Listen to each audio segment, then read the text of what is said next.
네, 안녕하세요. 오프닝벨 2부의 진행의 박주연입니다. 오늘은 공익감시민권회의의 송은학 대표와 함께 가습기 살균제 사건에 대해서 이야기를 나눠보겠습니다. 네, 대표님 안녕하세요. 지금 두 번째 출연이시죠? 예, 반갑습니다. 네, 얼마 전에 이제 가습기 살균제 이 사건 일부를 같이 한번 얘기를 나눠봤는데 한 달 정도 됐죠? 예, 그렇습니다. 네, 이렇게 다시 또 스튜디오에 나와 주셨습니다. 지난달 1부에서 한번 대략적인 사건 이야기를 이제 들어봤는데 한번 이어서 또 얘기를 들어볼게요. 근데 이 가습기 살균제 참사하면 저도 그렇지만 다수의 국민들이 거의 이제 옥시를 떠올리지 않나요? 예, 유감스럽지만 그렇습니다. 정부라든가 특히 거대 주류 언론 그리고 몇몇 그 시민 환경 단체들이 앞장서서 이 동네북 두드리듯 그 마녀를 사냥하듯이 옥시만 집중적으로 이렇게 공격을 해댔습니다. 그리고 이거를 또 많이 보도를 하니까 일반 국민들은 일종의 그 세뇌당한 것처럼 조건 반사되는 것처럼 가습 살균제하면 네, 옥시 이렇게 맞습니다. 떠오르게 됩니다. 그래서 이거는 이제 어떤 효과를 갖게 되느냐면 제가 볼 땐 진정한 그 공범은 그 정부하고 SK케미칼인데 이 주범들은 옥시 뒤에 숨어서 옥시 그림자 속에 가려져 가지고 보이지 않게 됐습니다. 마치 사라져서 어디론가 증발된 것 같은 일종의 착시 현상마저 나타났습니다. 근데 이것이 그냥 우연한 산물인가 제가 이렇게 생각해 봐서 어떻게 하다 보니까 그렇게 됐지. 그것이 절대로 아닙니다. 이 정부라든가 SK이 이런 착각 효과, 증발 효과를 만들기 위해서 고도의 꼼수를 써가지고 이런 증발 효과가 만들어지고 또 고착되고 강화된 것이 아닌가 이런 의심을 저는 갖고 있습니다. 네, 근데 사실 지금 이 옥시의 그림자 뒤에 숨은 어떤 그 국내 기업들도 여럿 되잖아요. 그렇지 않나요? 네, 그렇습니다. 네, 근데 이제 옥시를 이제 제일 이제 크게 떠올릴 수밖에 없는 그런 상황인데, 근데 사실 좀 가장 많은 피해자를 낸 것도 옥시가 맞지 않나요? 제가 알기로는 좀 그렇기도 하거든요. 이제 판매량 기준으로 1등이 소위 옥시입니다. 2등이 예를 들어서 애경, 그리고 3위가 이마트. 이렇게 판매량을 그동안 쭉 한번 짙게 해보니까 이렇게 했는데 바로 여기에 그 함정이 있습니다. 쉽게 얘기하면 이 원료를 개발해서 어떤 원료든지 간에 이거를 독점적으로 공급한 데가 어디냐면 SK입니다. 첫째는. SK, 그리고 SK케미칼 맞죠? 예, 맞습니다. 네. 원래 그 당시 이름은 유공이었는데 이 회사가 그걸 개발해가지고 최초로 그 완제품을 개발해서 판매를 했습니다. 네. 예. 그리고 또 세 번째로는 이것이 굉장히 안전하다, 인체에 좋다, 건강하다, 심지어는 어린아이에도 좋다. 또 뭐 무슨 나무에서 난다는 제가 이름이 갑자기 기억이 안 나는 무슨 피치트론인가 무슨 향기가 난다. 피톤치드인가? 예, 피톤치드인가. 예. 이런 향기가 나고 아주 좋다, 아주 상쾌하다 이것만 하면 이런 식으로 대대적인 선전을 했는데 이거 모든 것이 SK케미칼이 이렇게 제공한 겁니다. 쉽게 하면 내가 새로운 상품을 개발해서 하나의 그 마켓 리더가 됐습니다. 완전히. 소위 블루오션을 만들어냈으면 누구든지 상식적으로 내가 독점적으로 생각해야지 가장 많은 이익을 얻겠죠. 그런데 갑자기 어느 정도 다른 업체를 이렇게 꼬셔가지고 속된 말로 이 시장에 참여하자 자기들은 갑자기 생산을 중단하고 자기들은 그 OEM 하청업체로 이렇게 자처를 했습니다. 네. 예를 들어서 이거는 왜 그럴까 이런 걸 생각해 봅시다. SK가 공급한 그 원료 공급량은 약 92%입니다. 92%. 예, 엄청난 거죠. 네. 양마 원료의 물질을 개발한 거네요. 그렇습니다. 그래서 네. 저희들이 악마의 원료 물질이라든가 또는 원재, 원조, 몸통 기업이라든가 이런 식으로 이렇게 비난을 하는데 여기서 우리 한번 생각해 봅시다. 정말 이게 인체에 유해한 건 자기들은 전혀 몰랐고 오직 안전하다고 알았다. 그렇다면 상식적으로 볼 때 자기들 독점 생산해야 되는 거 아닙니까? 이거 세계적인 상품이 될 텐데 그쵸. 완전한 대박인데 네. 이걸 막 다른 업체한테 꼬셔가지고 야 니들도 해라 이거 안전하다 하고 자기들은 슬그머니 이 중에서 보니까 나중에도 이제 말씀드리겠으면 두 가지 종류의 원료가 있으면 크게 그 중에 하나는 약간 덜 해로운 거 아니에요. 보다 늦게 유해성이 나타나는 거 이것만 조금 생산하다 철수했어요. 이게 모든 것이 네. SK가 자신의 어떤 법적 책임을 피하려고 모면하고자 하는 하는, 아주 순비한 네, 꼼수 전략을 네. 펼친 거네요. 아주 흉악하고도 교묘한 악랄한 간교한 그런 술책이 아닌가 꼼수가 아닌가 이런 생각이 듭니다. 네. 근데 지금 이 옥시가 아니죠. 이 가습기 살균제 네. 사건을 보자면 좀 폐 쪽에 문제가 컸었어요. 예. 좀 폐에 좀 빠른 시간에 집중적으로 그 독성 물질이 이렇게 침투하면서 후유증도 야기하고 좀 이렇게 문제가 됐던 것 같은데 좀 구체적으로 좀 어떤 그 물질들이나 그게 작용했던 게 있을까요? 예, 크게 두 가지 종류가 있었습니다. 하나는 그 pH, mg, 그다음에 pGH라는 종류의 제품이 있는데 이것은 비교적 즉각적으로 폐에 접촉하자마자 폐를 이 섬유화시키고 그 고착화시키는, 섬유화시키는, 석고화시키는 그러한 효과를 갖고 있습니다. 그래서 이거는 급성 일종의 그 독극물이라 볼 수 있습니다. 그리고 또 하나는 네네. CMIT 또는 MIT라는 그런 원료가 있습니다. 이거는 약간 서서히 만성적으로 효과가 나타나고 이게 반드시 폐에서 모든 게 다 커버가 되는 게 아니라 폐를 지나서 그 혈액 속을 따라서 혈액 속에 용해돼 가지고 혈관, 모세혈관까지 인체 곳곳을 돌아다닙니다. 그러다 보니까 무섭네요. 전신 네. 곳곳에 네네. 그 부작용, 유해성을 낳는데 이게 즉각적인 낳는 것이 아니라 그 사람들의 어떤 그 면역력, 저항력, 뭐 적응력, 심지어는 그 요새 밝혀진 거는 유전자 구조, DNA까지 영향을 DNA까지요? 미친다는 겁니다. 네. 그러다 보니까 어때요? 모든 인체의 전신 기관이 제 기능을 상실하게 되는 심지어는 뭐 유전까지 한다는 주장까지 있어요. 이것이 한번 이렇게 유전 그 DNA가 된다는 거. 뒤틀리기 때문에 그 후손에까지 뭐 네. 기형아가 나올 것이다. 기형아든 아니면 예. 이제 뭔가 폐 쪽 질환이 갖고 태어난 아이들이 생겨날 수도 있고. 예. 네. 그래서 요약해 보자면 그 SK케미칼은 두 가지 꼼수를 썼다고 제가 생각합니다. 하나는 자기들은 단순한 원료 공급업자다. 그리고 이 사람들이 어느 정도 꼼수를 썼느냐면 원료마저도 직접적으로 제조회사한테 공급한 게 아니라 다단계 방식으로 공급했어요. 아, 우리는 네. 몰랐다. 이게 가습기 살균제 제조하는데 네네. 사용된 줄 몰랐다 하기 위해서 이런 꼼수를 썼고 두 번째로는 아까 얘기한 원료 중에서 아, 이거는 덜 해롭고 인체 거의 어떻게 니들 입증할 것이냐. 뭔가 전혀 다른 물질인 것처럼 이건 아무런 해가 없고 또는 유해성을 입증하기 어렵다고 이렇게 주장하는 이 두 가지 네. 꼼수를 썼는데 우리나라에서 사법부가 불행하게도 이 두 번째 꼼수에도 많이 당하고 첫 번째 꼼수도 다 법에 이미 반영돼 가지고 이런 꼼수들을 사용의 흔적들이 다 남아 있습니다. 이거는 지금도요? 네, 조금 이따 뭐 설명드리겠습니다. 네, 알겠습니다. 자, 그러면은 우리가 이 문제에 대해서 그렇다면 이 정부의 어떤 책임 부분도 짚고 넘어가야 될 것 같아요. 정부에게는 좀 어떤 책임이 있는지, 그리고 또 이제 환경부가 관리를 제대로 했다면 이런 참사가 좀 발생하지 않았을까라는 의구점도 드는데 대표님 보시기에는 어떻게 보시죠? 아유, 100번 맞는 말씀입니다. 우선은 환경부가 그 유해 화학물질 관리법이라는 이 법만을 제대로 잘 준수하고 지켰다면 제가 볼 때는 절대로 이런 참사가 발생할 수 없었습니다. 네, 그렇죠? 강하게 이제 생각을 하시는 거죠. 그러면 이거는 뭐 네네. 제가 볼 때는 아마 이것이 1994년부터 판매가 되기 시작했으니까 이른바 이제 공소시효라는 문제가 남아서 제가 좀 망설여지지만 환경부가 이런 일을 하라고 여러 가지 그 법에서 규정을 하고 있는데 하나도 한 게 없습니다. 이건 뭡니까? 일종의 누가 봐도 명백한 직무유기입니다. 좋게 직무유기, 얘기해서 뭐 직권 부실관리, 남용. 네. 직권남용은 조금 다른 얘기고 네. 자기들을 너 이거 해라 이렇게 규정돼 있는데 이걸 하나도 안 했습니다. 이건 뭡니까? 명백한 직무유기다. 네. 예를 들었으니까. 그리고 두 번째로는 이걸 자기가 해야 되는데 아무런 법적 근거도 없이 이거는 산업자원부가 해 이렇게 넘겨줬어요. 바로 그것이 직권남용, 자기가 해야 될 일을 네네. 엉뚱한 사람이 다 네가 미룬 해. 거 아닌가요? 예, 서로가 남한테 서로에게? 넘겨준 것. 남한테 자기가 해야 될 떠넘기고. 그런 직권을 네. 남용한 거죠. 네가 하라고 한 거를 갑자기 산업자원부한테 넘겨줬으니까요. 그렇게 해서 직무유기 직권 남용을 해가지고 어떤 일이 일어났습니까? 업무상 많은 사람이 죽었습니다. 치사죄. 병에 맞아요. 걸렸습니다. 네. 치명죄. 그렇죠?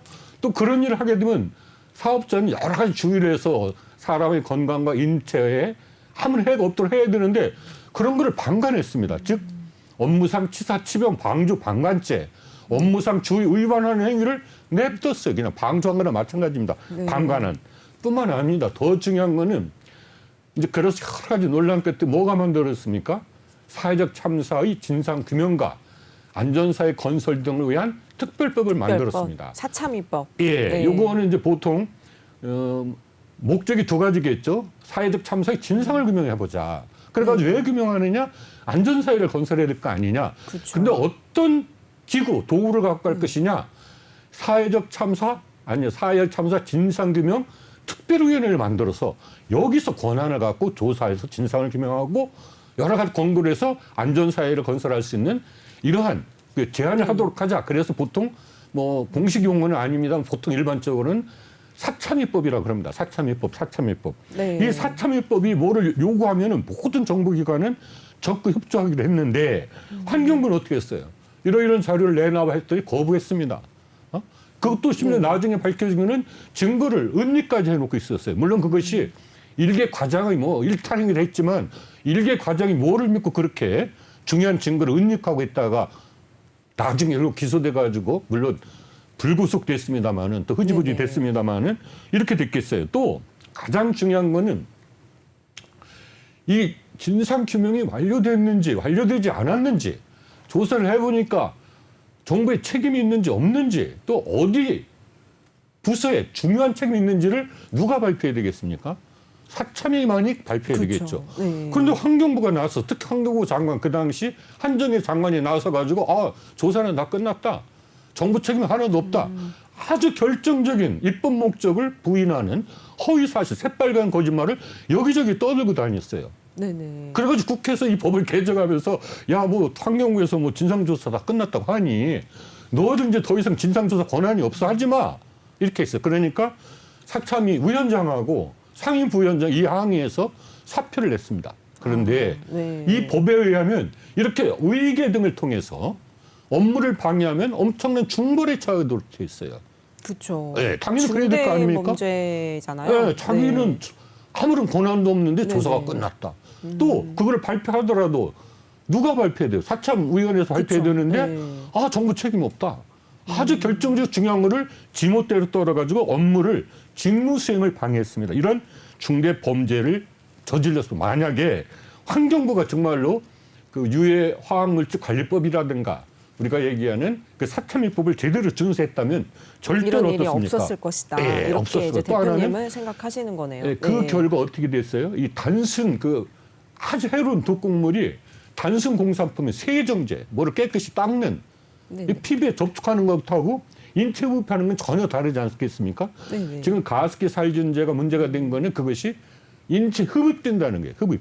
흡입이 더 무섭지 않나요? 엄청나게 무섭죠. 전신에 예. 순식간에 다 퍼지기 때문에. 그렇습니다. 그런데 이거를 단순한 세정제로 공산품을 관리하도록 만들었기 때문에 환경부가 물론 이제 공정위 또 보건복지부 산자부 질병관리 모든 기관이 검경 모든 기관이 하다못해 소비자 보호원까지 제대로 자기의 직무를 다하지 못했지만 가장 중요한 1차 주범이라 그럴까요? 책임은 어디에 있어요?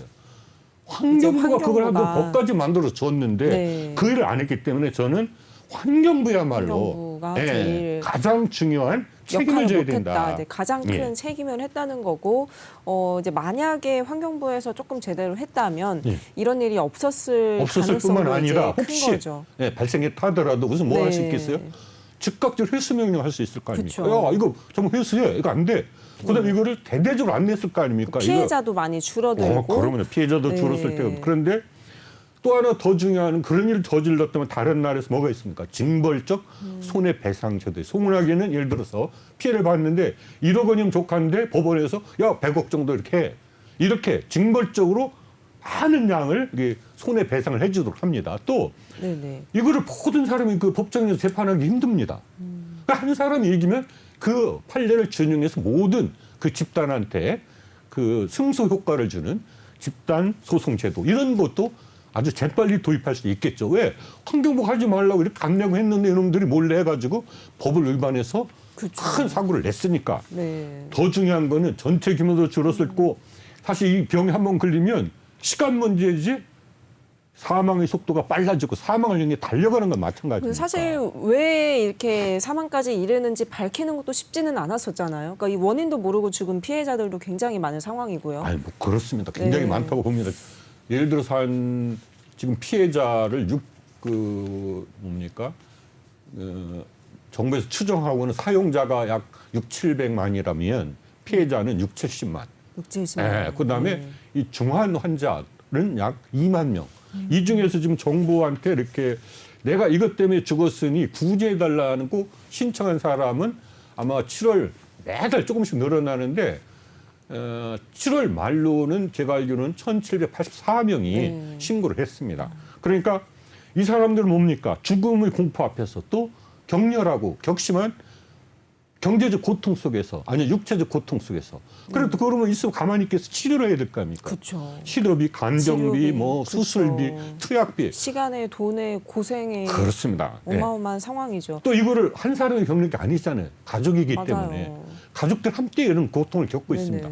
그래서 환경부야말로 이 모든 사태에 대해서 또 특히 SK케미칼 아까 얘기한 이 새로운 시장을 창출하고 뭔가 조그만 술책으로 자기는 빠지고 있는 SK케미칼이 핵심적으로 등장해서 이 사태를 책임지고 참사를 책임을 해결해야 져야 된다. 한다. 이렇게 네, 생각합니다. 그렇습니다. 예. 조금 이제 진행 상황을 한번 또 살펴볼게요. 예. 지금 업무상의 과실치사 상태는 1심에 대해서는 무죄를 선고했고 또 항소심에 왔다는데 재판이 중단됐었다고 하죠. 예. 8월 25일 이제 금방이네요. 예. 이제 재판을 다시 재개를 하게 되는데 대표님이 보시기에는 어떻게 될 가능성이 높다고 보시죠? 잘 알다시피 이 재판은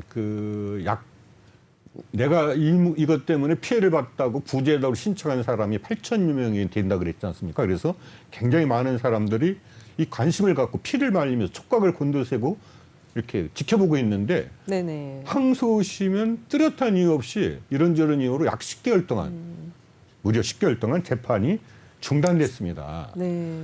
그리고 이제 우리가 이제 일주일 전에 기자회견을 했는데 원래 지난해 1월 12일 날 그 서울중앙지법 형사 23부 그쪽에서 이게 삼척종자도 SK라든가 이쪽 애경이 유죄라고 하는 판결을 내릴 수 있는데 엉뚱하게 어떻겠습니까? 무죄다 그랬습니다. 무죄다. 네, 무죄 판결을 어떻게 가지고 무죄가 나올 수가 있을까요? 아까 얘기한- 상식적으로 이해가 안 되네요. 예, CMIT, MIT가 인체 해로운지 안 하는지 아직 확인되지 않았다. 그것 단순히 그것 때문에 이렇게 예, 피해자가 그렇습니다. 있는 상황에서. 예, 그러면 아니 상식적으로 그게 확실치 않다면 제대로 된 판사님 같으면 자기가 한 3개월, 6개월 써봐야 될 거 아닙니까? 그렇죠. 그래서 이거 내가 써보니까 정말로 하는 사람 이거를 써가지고 내가 피해를 봤다고 하는데 이걸 하나도 인정을 안 한 거예요. 쉽게 얘기하면. 네. 이 살아있는 증거들. 이 사람들 호소는 하나도 무시해버리고 지실험을 했더니 이게 불확실하더라. 쉽게 하면 여러 가지 증거 중에서 의도적으로 증거를 취사 선택했습니다. 그다음에 또 어떻게 했어요? 그 중에서 나중에 밝혀진 바에 의하면 조작된 증거. 조작된 실험이 증거. 조작되거나 결과 보고서가 조작된 증거만을 열심히 찾아가지고 인과관계를 부인하는 데만 골몰했습니다. 그래서 이거는 전 세계적으로 아주 부끄러운 아마 2020년대에는 가장 최악의 판결로 이렇게 역사적인 기록에 남지 않을까 하는데 어쨌든 이런 것이 이제 하는데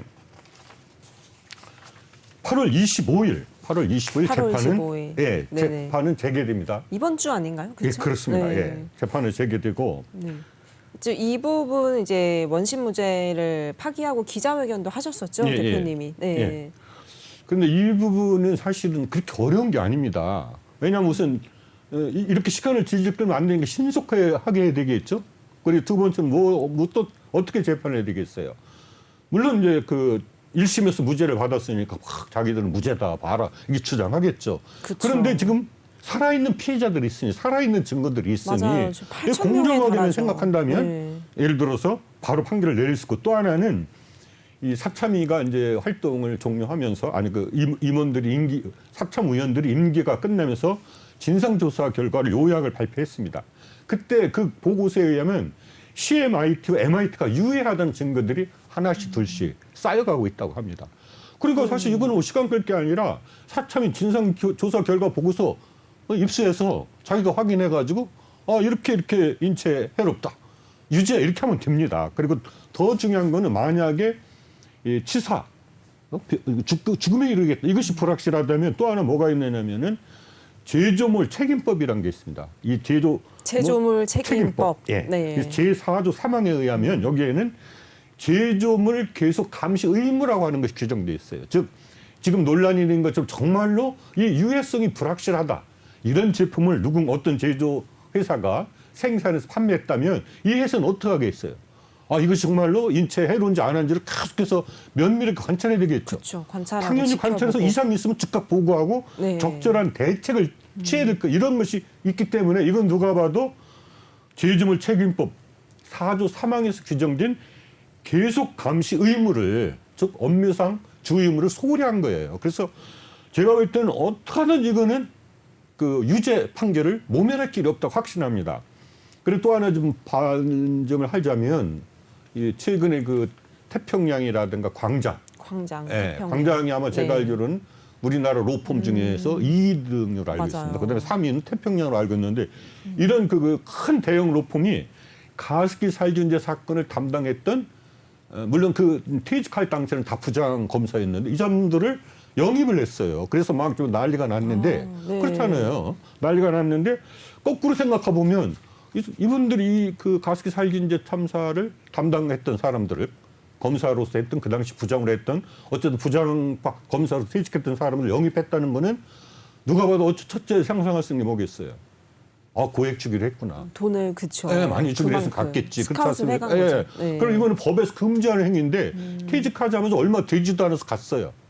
그리고 이것이 뭐 아무 문제가 없다 하는 누가 봐도 뭡니까?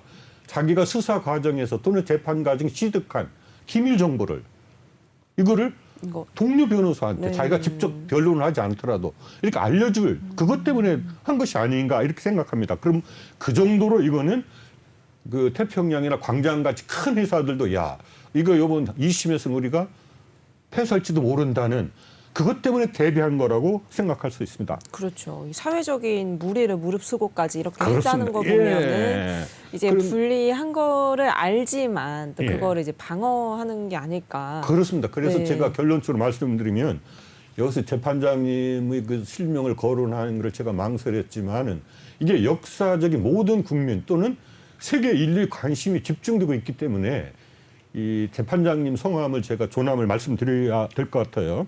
이 서승열 재판장님입니다. 지금 항소 네. 제5부 가부의 재판장님이 이분께서는 모든 국민과 전 세계 인류의 주목이 그 재판장님한테 몰려 있다. 이거를 아주 명심하셔야 됩니다. 그런데 이 사건의 모든 이런 여러 가지 유죄를 내려야 되는 것이 확실한데도 무죄를 선고한다면 어떻게 되겠습니까? 법원의 신뢰는 실추될 테고 사법 정의는 완전히 쓰레기통에 처박히겠죠. 그래서 훼손되죠. 역사적 중재인, 만고 역적, 아주 영원한 이런 낙인에서 벗어날 수 없을 것이다. 그러니까 반드시 유죄를 좀 선고해 주시기를 이 자리를 빌어서 강력하게 요청하는 바입니다. 네, 이 부분은 이제 대표님의 어떤 의견으로 참고해 주시면 되겠습니다. 또 여기에 표시, 광고물 위반죄 이 부분도 있었는데 이와 관련한 어떤 공소 시효도 지금 끝난 상황인 건가요?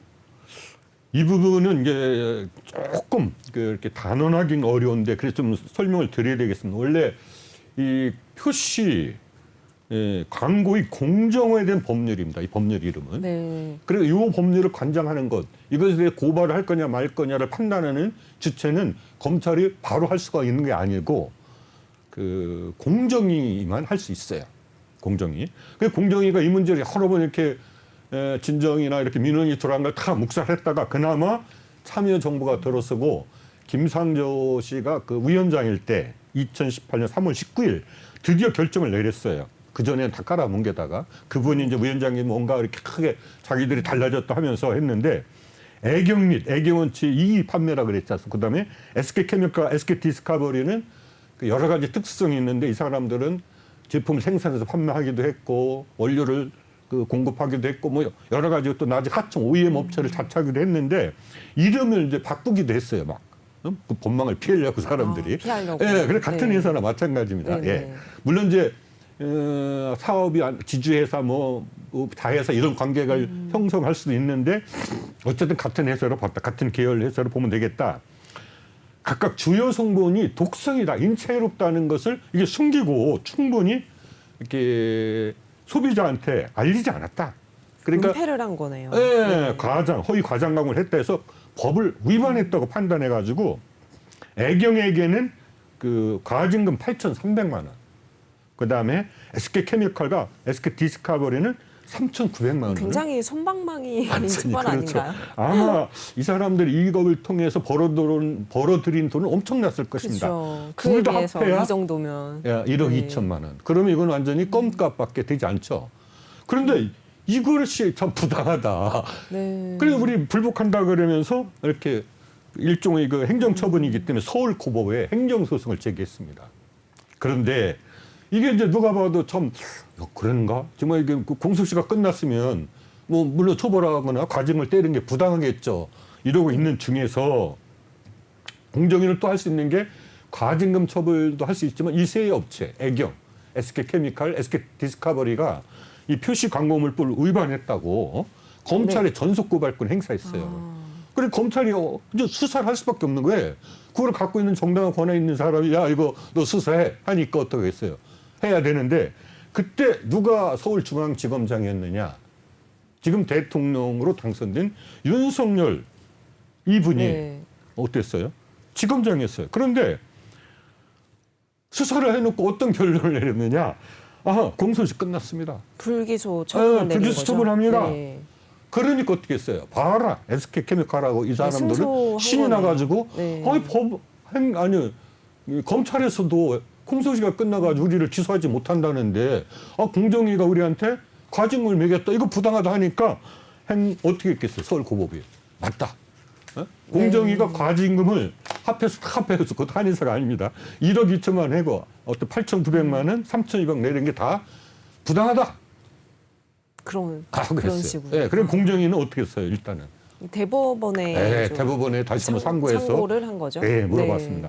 그런데 이 대법원이 이렇게 중요한 문제를 즉각 이렇게 빨리빨리 한 게 아닙니다. 시간을 제가 알기로는 한 2년 정도 끈 게 아닌가 싶은데 3년, 2, 3년 정도 끌었던 것 같은데 그다음에 또 이거를 애경 사건을 담당한 부서하고 또 SK케미칼, SK디스커버리 담당한 사건이 달랐는데 대법원 2부가 3부에서 금년 아마 5월 4일경 정확한 몇 월 며칠 날 판결했다고 밝히지 않고 우리가 이러이런 판결이 있었다고 그때쯤 4월 그 10일인가 이때쯤 전후에서 그 언론 보도를 통해서 알려줬어요. 네. 그런데 그 요지는 공소시효가 끝난 것이 아니다.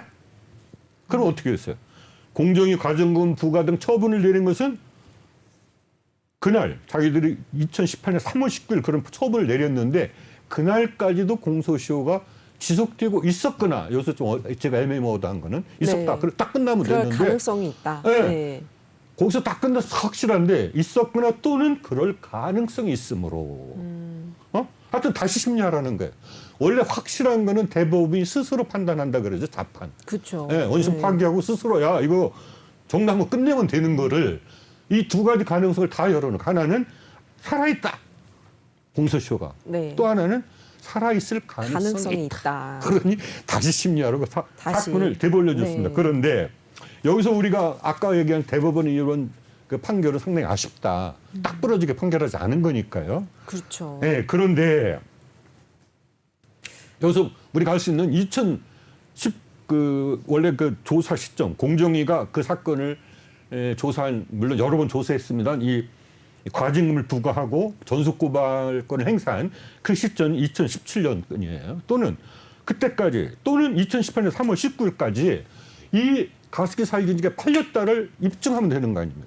봐라. 이렇게 네네. 불법적 유통하고 있었다. 또는 적어도 물건은 팔리지 않았으나 여러 가지 홈페이지라든가 조그만 그 대리점, 뭐 슈퍼마켓 이런 쪽에서 광고물을 올려가지고 사람을 유혹할 수가 있잖아. 그쵸. 이 모든 것이 이번 그 판결문에 보면 대법원에 이런 것이 바로 공소시효가 살아 있을 수 있는 증거들이고 또 이런 판례들도 있다고 판시했어요. 그러면 우리가 알 수 있는 건 뭡니까? 서울 중앙지검이 엉터리 그 법을 잘한다는 네. 윤석열 그 지검장이 지검장 시절도 모든 책임이 지검장이 있고 지검장이 지시하는 거 아닙니까? 이 적어도 이 표시 광고물법 위반에 대해서는 SK케미칼 애경에 대해서는 완전히 애경편을 들어주고 수천 명이 죽고 그렇죠? 아프고 네. 지켜보고 있는데 이거는 공소시 끝났으니까 땡 이렇게 했다는 겁니다. 그래서 저는 이거는 원점에서 다시 수사를 해야 된다. 처음부터. 네. 네. 왜냐하면 윤석열 대통령부터가 또 뭐 문재인 대통령도 마찬가지입니다만은 가습기 살균제의 모든 피해 눈물을 닦아주겠다는 닦아주지 못했잖아요. 그렇죠. 또 심지어 한술 더 떠서 어떻게 했습니까? 윤석열 대통령은 서울중앙지검장 시절 공소시효 땡 끝 됐지 않습니까? 그래 다시 이거는 시작해야 된다 보는데 다시. 대법원에서 다시 뒤집어 엎어야 되는 상황인 거예요. 살아 있거나 네. 살아 있을 수 있다 공소시효가. 공소시효가 살아 있으면 당연히 해야 되는 거고 또 살아 있을 가능성이 있는지 없는지 원점에서 다시 다 조사해야 될 거 아닙니까? 네. 더군다나 어떻게 했습니까?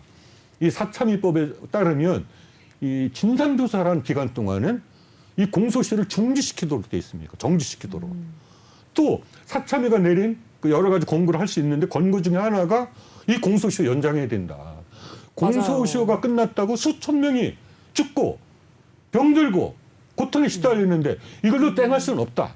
이건 누가 봐도 말이 되잖아요. 이거는 어떻게 하든지 공소시효가 끝났으니까 이걸로 덮읍시다. 이런 식으로 얘기해서는 안 된다. 이렇게 생각합니다. 네, 이제는 뭔가 조금 해결을 좀 해야 되지 않을까 이런 생각도 드는 시점인데 이 조정위를 통한 해결은 좀 불가능한 상황인 건가요? 대표님이 보시기에. 저는 예 우선 불가능합니다. 우선 쉽게 얘기하면 단도직입. 그런데 두 번째는 이 조정이라는 그 기구 자체가 제가 그 몇 번 그랬는데 법적 사생하다 이런 표현을 많이 좀 썼어요. 애매모호한 네. 그런. 아무런 법적 근거도 없어요. 네. 정체성이 애매모호하고 왜 그러냐? 조정을 하려면 그 이해 당사자로 할까 분쟁 당사자가 다 참여해야 됩니다. 네네. 그러면 첫 번째 떠오르는 게 누구겠어요? 환경비를 부터 정부가 부실 관리를 했으니까 정부도 참여해야 될 거 아닙니까? 조정 그렇죠. 대상이 되겠죠? 네. 그다음에 어떻대요? 이 집단들 이거 팔아먹은 그 SK케미칼 뭐 옥시 애경 다 이런 가해 기업들 그다음에 피해자 이 3자들이 피해자. 대등하게 참여를 해야 되겠죠. 네네. 그런데 이 3자들이 누군가를 믿고 당신이 좀 이거 조정해 주세요 요청해야 되겠죠. 합의해서. 네네. 그런 절차를 거치지 않았어요 요새는. 그리고 정부는 막 뒤에서 이거 하라고 막 꼬셔놓고는 자기는 쏙 빠졌어요. 자기는 빠져버리고. 네. 그다음에 이런 걸 만들어줘서 누가 위원장인지 어떤 사람이 구성됐지 뭐 하고 있지 이걸 아는 사람이 거의 없었어요. 극소수 피해자들만 그것도 정부에서 구제금을 준다고 인정했던 극소수들만 그걸 알았어요. 그리고 모든 거는 그 비밀의 성에서 지하 밀실에서 이루어진 것처럼 이 사람들 뭐 대단한 일을 하는 것도 비공식적이고 이제 비공개적으로. 네, 네. 보안, 뭐 비공개, 오로지 요구한 건 야 이거 하니까 동의서 내, 이거 동의서 안 내면 아무것도 없어 혜택이 이런 식으로 윽박질르다시피 했어요. 그런데 이 당시 이루어진 건 뭐겠습니까? 이거를 만들자고 주장한 거는 사참위 고위 관련자가 먼저 만들어서 그 사람이 진상조사를 하도록 명을 받았는데 진상조사는 이미 끝난 것처럼 이런 걸 만들어 해결하자 제안을 하고 다녔어요. 네, 그런 게 있었고 또 하나는 그 사람이 어쨌든 사표를 내고 물러나니까 물론 다른 명분을 들어서 아까 얘기한 우리 진상조사 하려고 그랬더니 네. 진상조사 권한이 없다더라 끝났다더라 해가지고 거기 항의해서 사표를 냈습니다. 그런데 이분이 그 물러나니까 환경부 장관이 직접 나서가지고 모 헌법재판소 권한대행 소장을 찾아가서 당신 이런 게 필요하냐고 우리가 다 지원해 줄 테니까 이거 맡아서 구성하시오. 해가지고 거의 환경부 장관이 만든 거랑 마찬가지입니다. 네. 아니 환경부 네. 장관이 그런 거 하라는 게 어디 있습니까? 솔직히 말해서. 이해가 하라는 짓은 되진 안 않네요. 하고 네. 그리고 사적 기구에 글자 그대로 그 기업들하고 피해자 일부가 만나서 이거 우리 조정해서 해봅시다. 일종의 사적 기구를 여러 가지 편의를 봐줬어요. 그건 뭡니까? 제가 볼 때는 불법이고 국정감사를 해야 됩니다. 이거는 도대체 그 조정위는 어디서 무료 봉사한 건지, 그렇죠. 그 사무실 비용은 누가 된 건지, 왜 또 여러 가지 각종 자료를 환경부라든가 이쪽에서 제공한 건지, 한번 사적 기구인데 그렇지 않습니까? 그렇죠. 이거는 해야 된다고 보고 이것도 그럼 공공연하게 이렇게 해서 우리는 지원하는 한 게 아니에요. 겉은 우리 아무 상관없습니다. 아무 감정 해놓고 비공개적으로 비공식으로 지원을 했어요. 이게 얼마나 나쁜 사람입니까? 한정혜가 국회의원이라는 그 특권도 이용하고 일종 면책 특권이 있지 않습니까? 그러니까 이 사람이 국회의원으로 산 건지 장관으로 산 건지도 알 수가 없어요. 알 수 없고. 네. 그런데 더 괘씸한 거는 기업들이 물론 이제 나중에 설명하겠습니다면은 조정위를 하면서 두 가지 조건을 요구했습니다. 하나는 그래도 피해자 과반수 이상이 참여해야 되지 않겠어? 그 조건. 또 하나는 네. 이렇게 하면 모든 걸 끝내야 되지 않겠어? 우리가 이렇게 조정까지 했는데 성의를 보였으니 민사상, 형사상 모든 책임을 이걸로 끝내자. 이걸로 끝내자. 이거 어려운 말로 뭐라 그럽니까? 종국성이라 그래요. 이걸로 모든 걸 땡치자. 네. 예, 이거를 조금 유식한 채 하는 말로 종국성이라 그러는데 종국성 보장을 해달라고 요구했어요. 이걸 또 앞장서서 누가 떠들고 다녔어요? 한정혜가 이거 하려고 와보다 보니까 모든 민형사상 책임을 면제드립니다. 종국성 보장 그렇죠. 입법을 시도하려고 막 국회 가서 떠들고 여기저기 찾아다녔어요. 네. 하여튼 이렇게 했는데 그러면 여기서 피해자가 극히 일부지만 이렇게 또는 막 윽박질렀지만 또는 사람 어쨌든 동의한 거 아니냐. 이거 조정을 통해서 해결하자고 원하는 피해자들이 있다라는 반론을 제기할 수 있습니다. 맞습니다, 물론. 왜요? 네. 사람이 궁핍하고 너무 어려워. 그렇죠. 그렇게 절박해. 되면은 그렇게라도 이제 해야 되지 그렇지. 않을까 또 뭐 싶을 수 재판을 있으니까요. 보니까 네. 케미칼도 네. 무죄 받고 또 뭐죠? 여기저기 가지금 내린 것도 떠넘기기 이제. 다 부당하다 그러고 이런 완전한 절망적인 상태에서 야 조정위를 해서 다만 얼마라도 하면은 하나 유일한 장점이 있어요. 첫째, 금액은 적을지 몰라도 빨리 해줄 수 있을 거 아니냐. 이거 재판하려면 이거 어느 천년에 유죄 판결을 받고 또 민사에서 승소해서 아이고 그렇게 시간 끄느니 우선 내가 어려우니 다만 뒷거리만 돈이라 받겠다 이런 거를 이제 전문 용어로 제가 잘 모르지만은 궁박한 처지를 악용한다 그래요. 네.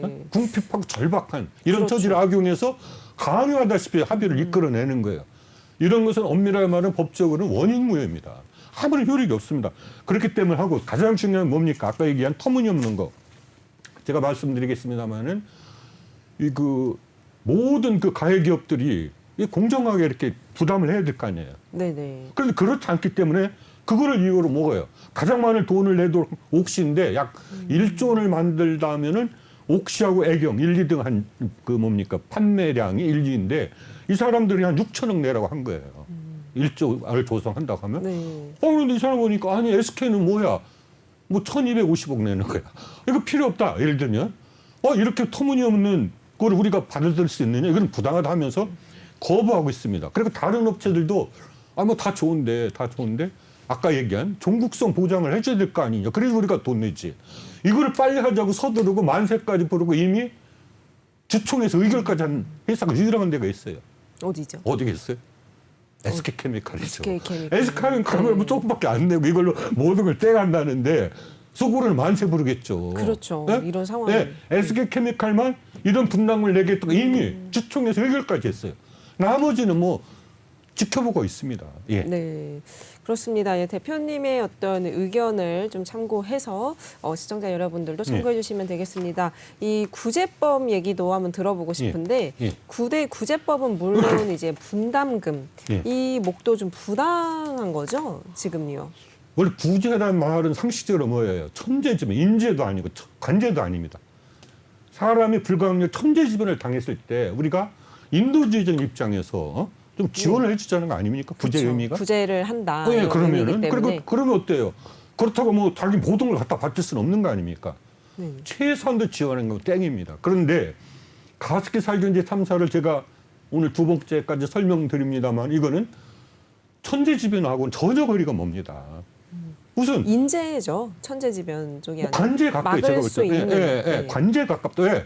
정부가 자기 역할만 제대로 했다면 발생하지 않을 것이기 때문에 관제에 가깝고 왜냐하면 기업이라는 건 원래 뭐 남은 해롭고 어쨌든 돈을 벌고 보는 탐욕의 집단이니까 그거를 감시하라고 정부한테 우리가 세금도 내고 공무원 월급도 주고 다 감시하라고 부탁한 거 아닙니까? 네. 정부가 역할을 안 했어요. 그래서 상식을 보면 아까 되게 크게 세 집단이 있다고 그랬지 않습니까?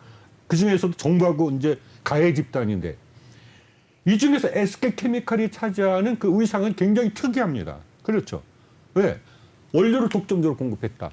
최초로 상품을 맞아요. 개발해서 판매했다. 네. 그다음에 일종의 새로운 시장을 리더, 그린 옥션을 개척한 마켓 리더입니다. 트렌드를 만든. 그다음에 이것이 안전하고 허위 광고 문안도 만들어서 많은 업체를 끌어들였다. 그리고 어때요? 결정적인 순간에 슬그머니 빠져 자기들은 OEM 업체로 물러났고 또 원료를 공급하더라도 다단계를 통해서 공급했어요. 나중에 어때요? 다 발뺌하려고. 그것도 가만히 살펴보니까 폐에 즉각적으로 해로움을 만들어내는 그런 건 안 하고 아까 만성 독극물만 다뤘어요.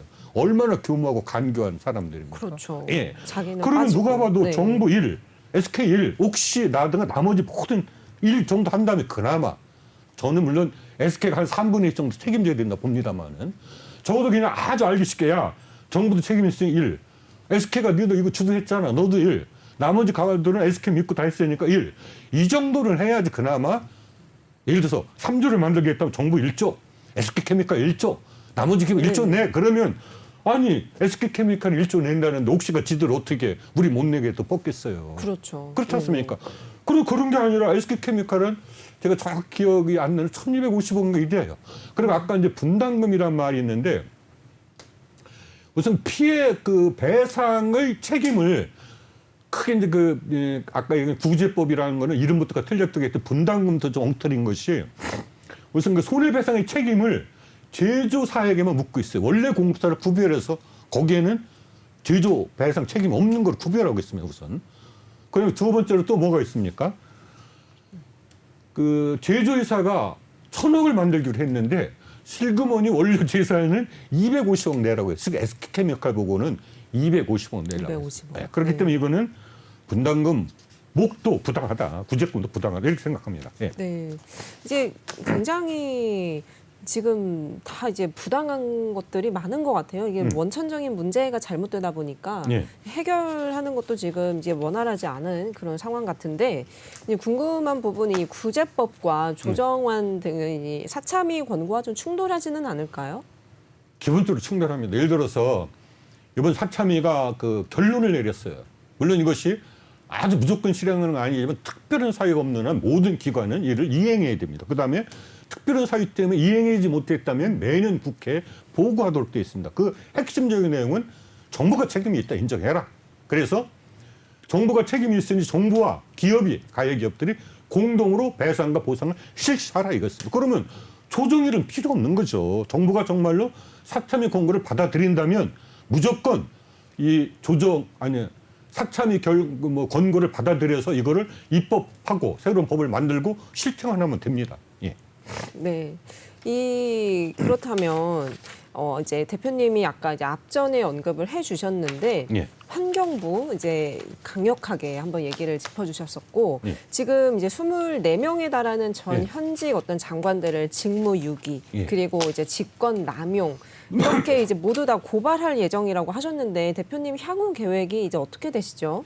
예, 저희들이 그 모든 언론사와 국민께 약속드린 부분이기 때문에 8월 31일 11시 그 대통령 용산에 있는 대통령 집무실 건너편에 전쟁 기념관이 있습니다. 그곳에서 환경부, 그다음에 전현직 장관 24명 전원을 뿐만 아니라 우리가 전에 그 김앤장 등이 그 증거를 위조했다고 해서 김앤장이라든가 그 소속된 변호사 또 나머지 그 가습기 살균제 참석 관련자를 고발하는 그런 기자회견을 했는데 이걸 다 뭉뚱그려서 다시 한번 또 고발장을 작성할 예정입니다. 그래서 공수처에도 내고 대검에도 내고 특히 윤석열 대통령한테 대통령 당신도 그 서울중앙지검 시절 이거 공소시효 끝났다고 깔아뭉개지 않았느냐? 이거 다시 특별 검사를 임명하든 특별 수사본부를 설치하든 이거 원점에서 재수사하자라고 강력하게 요청하는 그런 기자회견을 개최할 예정입니다. 네, 앞으로 할 일이 많이 좀 남아 계신 것 같아요, 이제 대표님께서. 예. 네. 제가 지난번 그 마무리 발언으로 사실은 이 가습기 살균제 피해자들의 조금이라도 고통을 덜어드릴 수 있다면 또 자기가 태어나서 살아있는 것이 저주라고 생각하지 않도록 만들 수 있다면 제 영혼을 악마에게도 팔 생각이다 이런 말을 드린 적이 있습니다. 강한. 네, 마찬가지입니다. 네. 지금 이제 가습기 살균제 피해자뿐만 아니라 비극적인 사건이죠. 우리나라에는 국가 때문에 피해를 입었다고 생각하는 분들이 너무나도 많습니다. 이런 분들이 그 고통을 덜어드리기 위해서 제가 계속해서 좀 고민하고 생각하고 있습니다. 조만간 국민 모두가 그렇게 한번 해보자라고 동의할 만한 그런 제안을 갖고 특별 기자회견을 개최하고자 합니다. 많이 관심 갖고 지켜봐 주시길 부탁드립니다. 네, 이 가습기 살균제 이 사건은 좀 긴 시간이 흘렀지만 아직도 좀 제대로 이렇다 할 속 시원한 해결 방안이 나오지 않은 상황입니다. 혹시 시청자 여러분들께서 이제 보시고 더 궁금하시거나 아니면 제보하실 사항이 있으시면 보이는 연락처로 언제든지 연락 주시면 되겠습니다. 요즘 이제 오늘 대표님과 이야기를 들어봤을 때 가습기 살균제 하면은 떠오르는 것이 옥시였지만 또 그 이면을 파고 들어보니까 너무나 환경부, SK케미칼, 네, 얽혀 있는 환경부, 부분들이 SK케미칼만 기억하시면 됩니다. 네. 이 두 주체가 자기 책임 인정하기 전에는 이거 풀리지 않습니다. 그렇죠. 또는 환경부와 SK케미칼이 뭔가 너희들 유죄다라고 단죄하기 전에도 해결이 안 됩니다. 그래서 저희들은 환경부와 SK케미칼을 계속해서 네. 법정으로 고발하는 모든 조치를 다 할 예정입니다. 네. 예. 네, 그렇습니다. 하루빨리 좀 속 시원한 결과가 나오기를 기대하면서 오늘 대표님 좋은 말씀 너무 감사드립니다. 네, 감사합니다. 시청해주신 여러분 감사합니다. 예, 고맙습니다.